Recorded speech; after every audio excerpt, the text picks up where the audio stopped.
Terima kasih sudah klik video ini. Pastikan sahabat sudah subscribe agar mendapatkan notifikasi video terbaru dari Dr. Yan Daily. Assalamualaikum, halo sahabat. Subscriber kita, Ibu NSS menanyakan, Dokter, tolong bahas mengenai tipe-tipe kanker ovarium. Saya kanker ovarium stadium 3A. Sahabat sekalian, kanker ovarium pada organ reproduksi merupakan jenis kanker kedua terbanyak setelah kanker serviks. Tapi kalau keseluruhan pada seorang wanita yang terbanyak adalah kanker payudara. Nah, kanker ovarium ini adalah suatu jenis kanker di bidang reproduksi yang tanda kutip pengobatannya, follow up-nya dan sebagainya relatif paling rumit. Dan juga angka morbiditas atau angka kesakitan serta angka mortalitas, angka kematiannya cukup tinggi. Dan di berbagai buku disebut sebagai woman silent killer, pembunuh seorang wanita secara diam-diam. Kenapa demikian? Karena pada tahap-tahap yang awal, bahkan pada stadium 2 dan sebagainya, sering tanpa gejala. Jadi ini yang cukup berisiko dan memprihatinkan. Sahabat sekalian, tadi disampaikan oleh subscriber kita menderita kanker stadium 3A. Nah, kita bahas dua hal, jenis-jenis kanker ovarium dan juga bagaimana pemahaman mengenai stadiumnya. Jenis kanker ovarium adalah tergantung dari bagian mana dari ovarium tersebut yang tumbuh menjadi kanker. Nanti saya tumpulkan gambar, saya sisipkan gambar posisi ovarium normal itu seperti apa.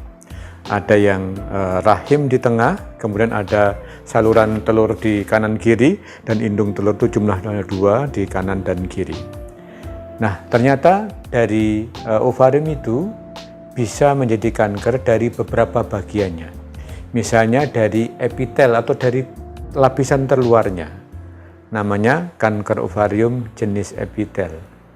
Ini sering terjadi pada usia-usia yang relatif sudah tanda kutip tua, misalnya 40, 50 dan sebagainya. Itu angka kejadian tertingginya. Kemudian yang kedua adalah yang berasal dari sel-sel germinal. Kita ketahui bahwa ovarium adalah sumber dari ovum, bibit seorang wanita. Kalau bertemu dengan spermatozoa, bibit laki-laki terjadi pembuahan. Nah, ini sel-sel itu yang berubah menjadi suatu kanker.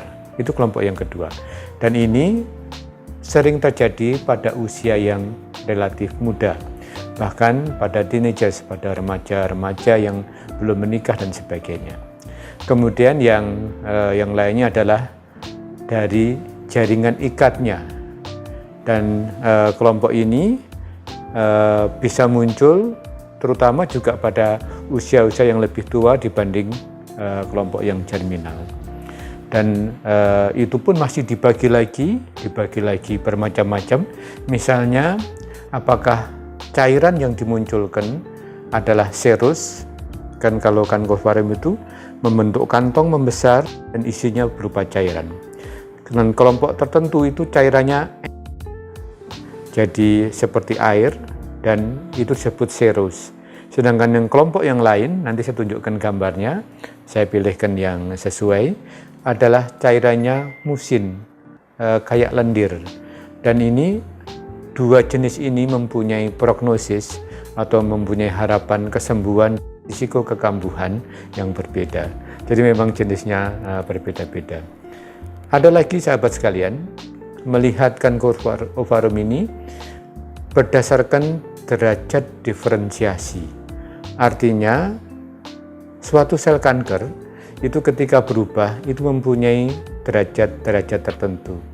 Artinya begini, sel kanker yang derajat diferensiasinya baik, itu misalnya dari kanker, katakanlah saraf, itu selnya masih membentuk, bentuknya masih bisa dikenali. Oh, ini sel saraf tapi tumbuhnya berlipat-lipat. Kemudian kalau diferensiasi yang sedang sudah mulai ini aneh nih bentuknya. Sedangkan yang diferensiasi buruk sudah nggak membentuk sel semula. Nah ini yang paling tidak baik prognosanya. Nah ini saya jelaskan untuk mungkin meningkatkan pemahaman. Kadang-kadang di masyarakat tentunya ya maklum kalau belum paham, saya stadiumnya sama, tapi kok hasilnya beda ya, gitu. Pengobatannya sama, tapi yang satu sembuh terus, yang satu kok kambuh ya. Banyak faktornya. Bisa beda derajat diferensiasinya, beda stadiumnya, walaupun misalnya dalam beberapa karakternya sama. Jadi hasil akhir dari pengobatan kadang berbeda antara satu pasien dan pasien yang lain. Nah, bahasan yang kedua adalah mengenai stadium. Hampir semua kanker, stadium itu terbagi antara stadium 1 sampai stadium 4. Stadium 1 artinya kanker itu hanya terbatas di organ tersebut, belum keluar. Misalnya kalau di ovarium ya sudah di dalam satu ovarium itu. Kalau misalnya dua-duanya kena namanya 1B. Kalau hanya satu ovarium namanya 1A. Tapi kalau 1B, dua ovarium kena tapi belum keluar. Tidak ada potensi, tidak ada kemampuan dia juga menyebar. Nah, kelompok ini termasuk kelompok yang masih stadium awal. Nanti saya tunjukkan gambar bagaimana memahami secara skematik stadium-stadium pada kanker ovarium. Nah, yang kedua adalah stadium 1C.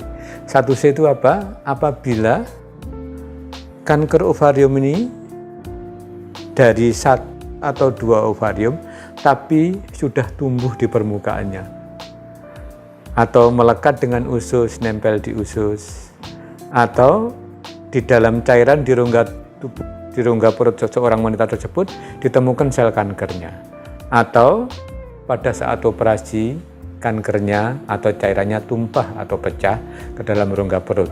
Ada namanya stadium 1C1, 1C2, dan 1C3. Dan masing-masing ternyata mempunyai risiko tingkat kesembuhan dan risiko kekambuhan yang berbeda.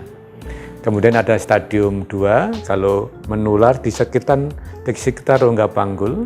Kemudian stadium 3 kalau menyebar ke paru-paru. Dan stadium 4 misalnya, stadium 3 tadi menyebar misalnya ke kelenjar getah bening, kalau stadium 4 misalnya menyebar ke liver. Dan ternyata stadium ini sangat menentukan tingkat kesembuhan dan risiko kekambuhan. Jadi demikian sahabat, semoga deskripsi singkat ini memberikan pemahaman lebih baik. Take care, stay healthy, see you tomorrow.